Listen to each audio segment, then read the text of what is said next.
बिस्मिल्लाहिर्रहमानिर्रहीम। अस्सलामु अलैकुम वरहमतुल्लाहि वबरकातुहू। या अली मदद अलैहिस्सलातु वस्सलाम। मैं हूँ सैयद सकलैन हैदर नकवी नजफ़ी, सरज़मीन नजफ़ अशरफ से, और आप देख रहे हैं हमारा फेसबुक और यूट्यूब चैनल शिया किड्स टीवी नजफ़ अशरफ।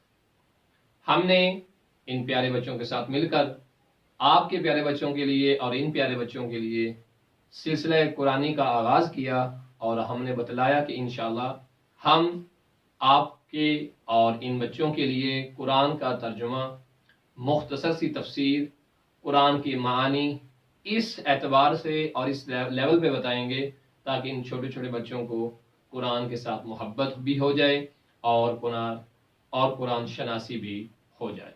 बिल्कुल आसान सा तर्जुमा किया करेंगे, और इसमें हम बतलाएंगे कि इन इस्तेमाल होने वाले अल्फाज के मतलब और मानी क्या हैं, और उनके अंदर जो स्टोरीज होंगी इंशाअल्लाह हमारी कोशिश होगी कि हम आपको, आपके बच्चों को और इन प्यारे प्यारे बच्चों को बतला सकें। तो आज सिलसिला कुरानी की दूसरी किस्त है, और हम बात कर रहे थे सूरतुल फातिहा की। सूरत फातिहा यानी कुरान का आगाज, इफ्तिताह कुरान, इसलिए सूरह को सूरह फातिहा भी कहा गया। हम इस सूरह के अंदर इस बात के कायल हैं, मजहब आले मोहम्मद के मानने वाले, कि कुरान की हर सूरह के आगाज में बिस्मिल्लाह मौजूद है सिवाय सूरह तौबा के, और ऐसे ही सूरत फातिहा के आगाज में भी बिस्मिल्लाहिर्रहमानिर्रहीम मौजूद है। इसलिए इस सूरह की 7 आयात हैं, और ये बात रिवायात में मौजूद है।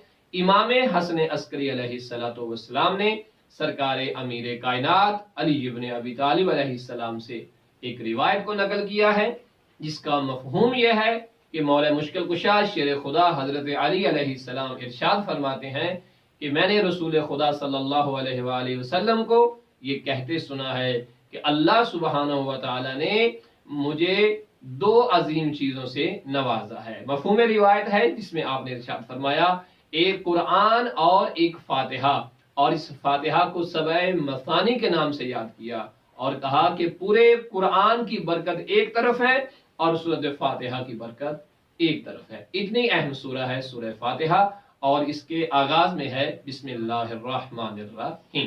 तो हम सूरह फातिहा से आगाज करेंगे, और अपने देखने वाले तमाम बच्चों को, बड़ों को और इन प्यारे बच्चों को बतलाएंगे कि बिस्मिल्लाहिर्रहमानिर्रहीम से ये जो सूरह फातिहा का आगाज हुआ है, क्यों ना हम पहले ये जाने कि बिस्मिल्लाहिर्रहमानिर्रहीम में कितनी बरकत है।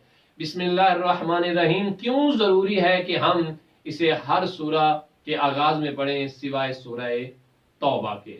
इंशाअल्लाह ताला हम बतलाएंगे कि बिस्मिल्लाहिर्रहमानिर्रहीम की अहमियत क्या है, और ये कलिमा अल्लाह सुब्हानहु व तआला की बारगाह में किस कदर अजीम है, और अल्लाह को किस कदर ये पसंद है, और इसके वसीले से, इसके तवस्सुल से अल्लाह सुब्हानहु व तआला ने कितने अंबिया की मुश्किल कुशाई की है, और कितने औलिया अल्लाह की मदद की है, और बिस्मिल्लाहिर्रहमानिर्रहीम किस कदर अजीम बरकत वाले आसार रखती है। अपना ख्याल रखिएगा। इंशाअल्लाह तीसरी वीडियो में हम आपकी खिदमत में अहमियत बिस्मिल्लाहिर्रहमानिर्रहीम पर गुफ्तगू करें। वसल्लल्लाहु अला मुहम्मद व आले मुहम्मद।